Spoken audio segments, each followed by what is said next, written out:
नमस्कार, आप देख रहे हैं एनडीटीवी एक्सप्लेनर तह की बात। तो वैसे तो हर खेल इंसान की शारीरिक और मानसिक क्षमताओं, सतत मेहनत और धैर्य का बड़ा इम्तिहान होता है, लेकिन एक खेल ऐसा भी है जो इंसान की मानसिक क्षमताओं और धैर्य की सबसे बड़ी परीक्षा लेता है। यह है शतरंज यानी चेस।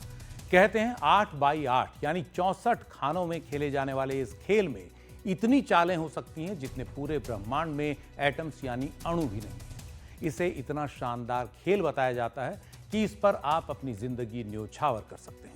यह वो खेल है जो एक दौर में दुनिया के दो सबसे ताकतवर देशों अमेरिका और तत्कालीन सोवियत संघ के बीच श्रेष्ठता का पैमाना सा माना जाने लगा था। इसी खेल की सबसे बड़ी प्रतियोगिता वर्ल्ड चेस चैंपियनशिप इन दिनों भारत में चल रही है, जिसमें भारत के 18 साल के डी गुकेश शतरंज के मौजूदा वर्ल्ड चैंपियन चीन के डिंग लीरेन की बादशाहत को कड़ी चुनौती दे रहे हैं।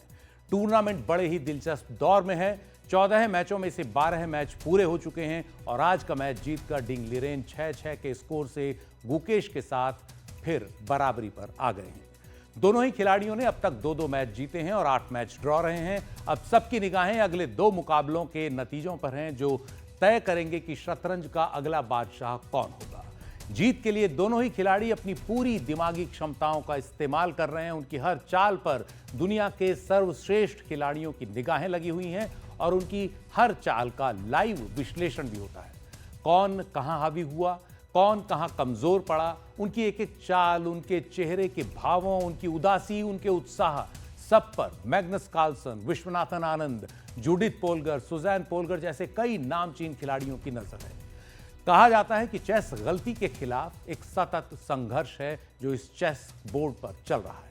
एक छोटी सी गलती चैंपियन को अर्श से फर्श पर ला सकती है। चेस जिंदगी की ही तरह है, यहां जो चाल पहले सोचता है वो विजेता होता है। शतरंज की आज ये जो बिसात बिछी हम देखते हैं, ये हमेशा से ऐसी नहीं थी। दुनिया में शायद ही किसी खेल की ऐसी लंबी कहानी और इतना दिलचस्प इतिहास होगा जैसा शतरंज का रहा है। कई पौराणिक किस्से तक इससे जुड़े हुए हैं। कहते हैं कि शतरंज एक भारतीय खेल चतुरंग से पैदा हुआ। इसकी कहानी त्रेता युग तक जोड़ी जाती है। कहा जाता है कि रावण के गुस्से से उनकी पत्नी मंदोदरी इतनी परेशान थी कि उन्होंने भगवान गणेश से प्रार्थना की कि वो इसका समाधान बताएं। भगवान गणेश ने रावण को चतुरंग खेल सिखाया और कहा कि असली युद्धों के बजाय वो इसे ही युद्ध माने और खेलें। यह भी कहा जाता है कि इस खेल का आविष्कार मंदोदरी ने किया और रावण को ये खेल सिखाया। इतनी महारत हासिल हो गई मंदोदरी को इस खेल में कि रावण को इसमें हरा दिया करती थी। तो इस खेल का पौराणिक इतिहास है, इससे जुड़ी कहानियां हैं, लेकिन यह तथ्य है कि आधुनिक शतरंज भारत में खेले जाने वाले चतुरंग नाम के खेल से निकला है। समय के साथ इसमें बदलाव आता गया, नियम भी बदलते गए, लेकिन शतरंज का जो आधुनिक रूप है उसमें भारत को अपनी बादशाहत के लिए लंबा इंतजार करना पड़ा और साल 2024 चेस में भारत की बादशाहत का साल है। ये साल इसी साल सितंबर में हंगरी की राजधानी बुडापेस्ट में हुए वर्ल्ड चेस ओलंपियाड में भारत ने अब तक का सबसे बड़ा मुकाम हासिल किया, जब भारत के युवा खिलाड़ियों ने अपना लोहा मनवा दिया। इस ओलंपियाड में 190 देशों की टीमों ने हिस्सा लिया और भारत ने पुरुष और महिला दोनों ही टीम इवेंट्स में गोल्ड मेडल जीतकर इतिहास रच दिया। कामयाबी के लिहाज से भारत के लिए लम्हा क्रिकेट या फुटबॉल वर्ल्ड कप में जीत से कम नहीं रहा। भारत की पुरुष टीम में डी गुकेश भी शामिल थे, जो इस समय वर्ल्ड चेस चैंपियनशिप के खिताब के लिए चेस बोर्ड पर वर्ल्ड चैंपियन डिंग लीरेन से भिड़े हुए हैं। उनके साथ अर्जुन एरिगायसी, आर प्रज्ञानंद और विदित गुजराती ने इस सुनहरी ऐतिहासिक जीत को हासिल किया। भारत की महिला टीम अपनी सर्वश्रेष्ठ खिलाड़ी कोनेरू हम्पी के बिना बुडापेस्ट गई थी। इसके बावजूद दिव्या देशमुख, वंतिका अग्रवाल, डी हरिका, आर वैशाली, तानिया सचदेव और पी हरिकृष्णा की भारतीय टीम ने चेस ओलंपियाड का गोल्ड जीतकर दुनिया में एक नया मुकाम हासिल कर लिया। अब अगर डी गुकेश सिंगापुर में चल रही वर्ल्ड चैंपियनशिप का खिताब जीत लेते हैं तो भारत के लिए यह सोने पर सुहागा जैसा होगा। ऐसा दौर जिसकी कल्पना कोई भी देश करेगा। भारत में चेस के इस नए दौर के पीछे एक बड़ी प्रेरणा वर्ल्ड चेस चैंपियन रहे विश्वनाथन आनंद रहे। Gukesh has entered the top 10. That itself is a huge achievement. And if you see where he started out the year, he's gone very steadily up. He had a couple of setbacks in the very beginning. In fact, he lost his first 4 games this year, and then came back so strongly, and he's playing so well. And that's just a huge achievement, and it shows his self-belief, his confidence, because every game he takes the battle to his opponent, and that's a really huge quality. Always dreamt to be play the world championship and win the world championship, and this was a huge step towards achieving the dream. So, yeah, I've seen myself in my dreams win the world championship a lot of times. So I'm happy that it came true. Viswanathan Anand की शागिर्दी में पिछले कुछ वर्षों में भारत में शतरंज खिलाड़ियों की एक पूरी पौध तेजी से आगे बढ़ी। दुनिया के टॉप 10 चेस खिलाड़ियों में से 3 भारत के हैं, अर्जुन इरिगाइसी, डी गुकेश और आर प्रज्ञानंद। आज तक के सबसे युवा 15 ग्रैंड मास्टर्स की बात करें तो उनमें से 5 भारत के हैं। 12 साल की उम्र में डी गुकेश चेस के ग्रैंड मास्टर बनने वाले दुनिया के दूसरे सबसे कम उम्र के खिलाड़ी बने और आज 18 साल की उम्र में वर्ल्ड चैंपियन के खिताब के लिए लड़ रहे हैं, वर्ल्ड चैंपियन को चुनौती दे रहे हैं। 21 साल के ग्रैंड मास्टर अर्जुन इरिगाइसी इसी महीने 1 दिसंबर को शतरंज की ईलो रेटिंग में 2800 का गोल्ड स्टैंडर्ड छूने वाले दूसरे भारतीय बन गए। उनसे पहले विश्वनाथन आनंद ही 2800 की रेटिंग छू पाए थे, पहले भारतीय थे 2800 की रेटिंग छूने वाले। इरिगाइसी की इस कामयाबी को इस लिहाज से भी समझा जा सकता है कि शतरंज की दुनिया में आज तक महज 16 खिलाड़ी ही 2800 की ईलो रेटिंग हासिल कर पाए हैं। मौजूदा वर्ल्ड रैंकिंग में इरिगाइसी दुनिया में चौथे पायदान पर हैं और जिस तेजी से वो छा रहे हैं उससे लगता है कि 2026 में होने वाली अगली विश्व चेस चैंपियनशिप में वो नए चैंपियन की बादशाहत को चुनौती देने के लिए मौजूद रहेंगे। आपको बता दें कि शतरंज की इस रेटिंग को ईलो रेटिंग इसलिए कहते हैं क्योंकि इसका आविष्कार एक Hungarian American physics professor Arpad Elo ने किया था। भारत के आर प्रज्ञानंद भी एक बड़े चैंपियन हैं। उन्होंने महज 12 साल 10 महीने की उम्र में ग्रैंड मास्टर का खिताब हासिल किया। फरवरी 2022 में वो तत्कालीन world chess champion Magnus Carlsen को रैपिड ऑनलाइन चेस टूर्नामेंट में हरा चुके हैं। मैग्नस कार्लसन को इस साल नॉर्वे चेस टूर्नामेंट में वो नंबर 1 मैग्नस कार्लसन और नंबर 2 फैबियानो कैरुआना को क्लासिकल चेस में हरा चुके हैं। ये बता रहा है कि वो कितने शानदार खिलाड़ी हैं। भारत में 3 साल का एक नन्हा शतरंज खिलाड़ी तो इन दिनों दुनिया भर में सुर्खियों में है। कोलकाता का ये नन्हा चैंपियन अनीश सरकार चेस के इतिहास का सबसे कम उम्र का रेटेड चेस खिलाड़ी बन गया है। 3 साल 8 महीने और 19 दिनों में उसने ये मुकाम हासिल किया। क्या उम्र होती है 3 साल? ये वो उम्र है जब बच्चों के हाथ में कागज पेंसिल भी नहीं पकड़ाई जानी चाहिए। अनीश सरकार की फीडे रेटिंग 1555 है। पिछले महीने चैंपियन खिलाड़ी मैग्नस कार्लसन कोलकाता में इस नन्ही जान से मिले तो हैरान रह गए। भारतीय युवा चेस खिलाड़ियों की फेहरिस्त बहुत लंबी है। इसमें विदित गुजराती, अरविंद चिदंबरम, पेंटल हरिकृष्णा, निहाल सरीन, रौनक साधवानी, एसएल नारायण, दिव्या देशमुख, हरिका द्रोणावल्ली, वैशाली रमेश बाबू, तानिया सचदेव, वंतिका अग्रवाल, भक्ति कुलकर्णी जैसे न जाने कितने जोरदार पुरुष और महिला खिलाड़ी हैं। सबके नाम ले पाना संभव नहीं, इतने चैंपियन कतार में हैं। इन चैंपियनों के पीछे एक सबसे बड़ी प्रेरणा जिसका जितनी बार जिक्र किया जाए कम है, वो है हरदिल अजीज विश्वनाथन आनंद। विश्वनाथन आनंद 19 साल की उम्र में भारत के पहले ग्रैंड मास्टर बने। एक ध्रुव तारे की तरह उनका उदय हुआ। उनकी जीत का सिलसिला जो शुरू हुआ तो फिर थमा नहीं। सन 2000 में वो चेस के वर्ल्ड चैंपियन बने तो भारत में ये खेल नई ऊंचाइयों को छू गया। विश्वनाथन आनंद एक बार नहीं, 2 बार नहीं, बल्कि 5 बार वर्ल्ड चेस चैंपियन बने। रैपिड चेस में उन्हें दुनिया का सबसे बड़ा खिलाड़ी माना गया। ये बार बार दोहराना जरूरी है कि चेस की दुनिया में भारत आज जिस मुकाम पर पहुंचा है वो तभी हो पाया जब विश्वनाथन आनंद नाम का एक करिश्माई खिलाड़ी शतरंज के आसमान पर उठा। वो इस खेल में अपनी कई नायाब चाल से सबको चौंकाते रहे।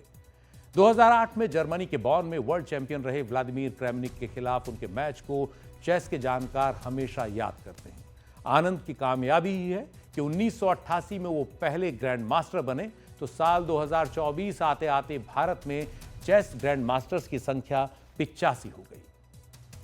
ये बताता है कि शतरंज की दुनिया में भारत आज कितनी बड़ी ताकत बनकर उभरा है। बल्कि माना यह जा रहा है कि गुजरे दौर में जो दबदबा तत्कालीन सोवियत संघ का शतरंज में रहा, वो आज भारत का है।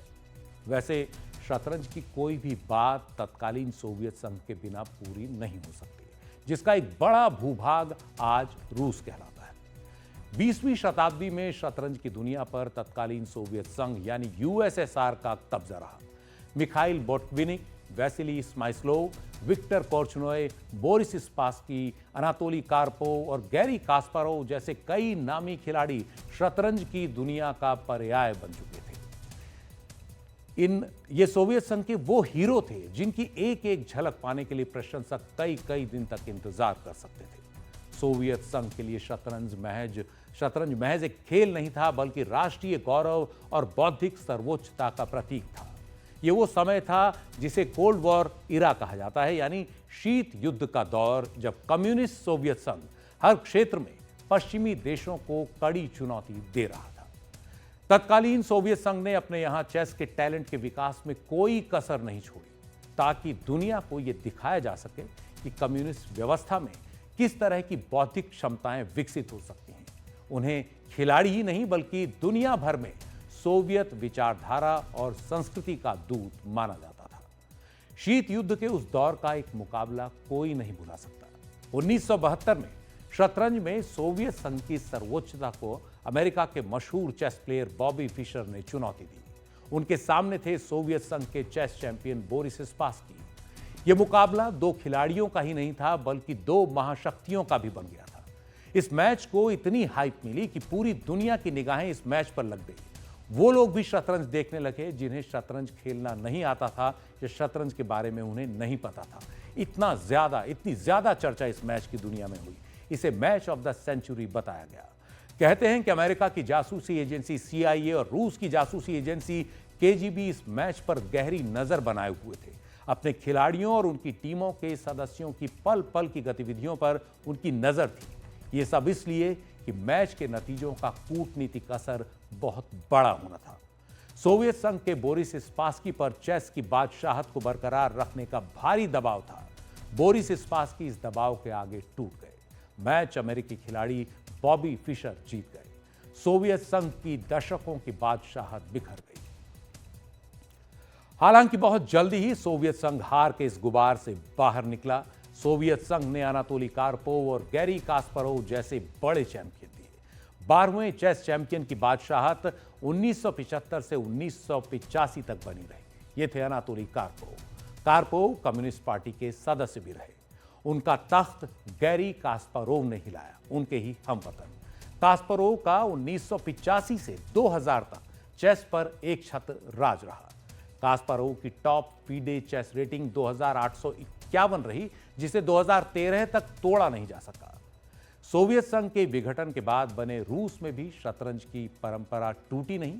व्लादिमीर क्रेमनिक जैसे खिलाड़ी उभरे जो 2000 से 2006 के बीच क्लासिकल वर्ल्ड चेस चैंपियन रहे और 2006 में 14वें वर्ल्ड चेस चैंपियन बने। इस दौर में रूस की बादशाहत को सबसे बड़ी चुनौती भारत के विश्वनाथन आनंद से मिली, जो 2000, 2007, 2008, 2010 और 2012 में 5 बार वर्ल्ड चैंपियन बने। विश्वनाथन आनंद को चुनौती देने एक और आतिशी युवा सामने आया, नॉर्वे का मैग्नस कार्लसन, जिसने 2013 में विश्वनाथन आनंद को हराया। तो फिर उसकी शतरंज में बादशाहत को छीनने वाला अगले 10 साल तक कोई नहीं हुआ। कार्लसन 5 बार वर्ल्ड चेस चैंपियन रहे, 5 बार वर्ल्ड रैपिड चेस चैंपियन रहे, 7 बार वर्ल्ड ब्लिट्ज चेस चैंपियन रहे। मैग्नस कार्लसन को शतरंज के कई जानकार दुनिया का सर्वकालीन महान शतरंज खिलाड़ी मानते हैं। चेस के लिए कहा जाता है कि यह विश्लेषण की कला है, जिसमें मैग्नस कार्लसन को महारत हासिल है। और इस कला में जैसे इंसान ही काफी नहीं थे कि सुपर कंप्यूटर भी उतर आए। कैसे चैंपियनों का मुकाबला चेस में सुपर कंप्यूटरों से हुआ, देखेंगे ब्रेक के बाद।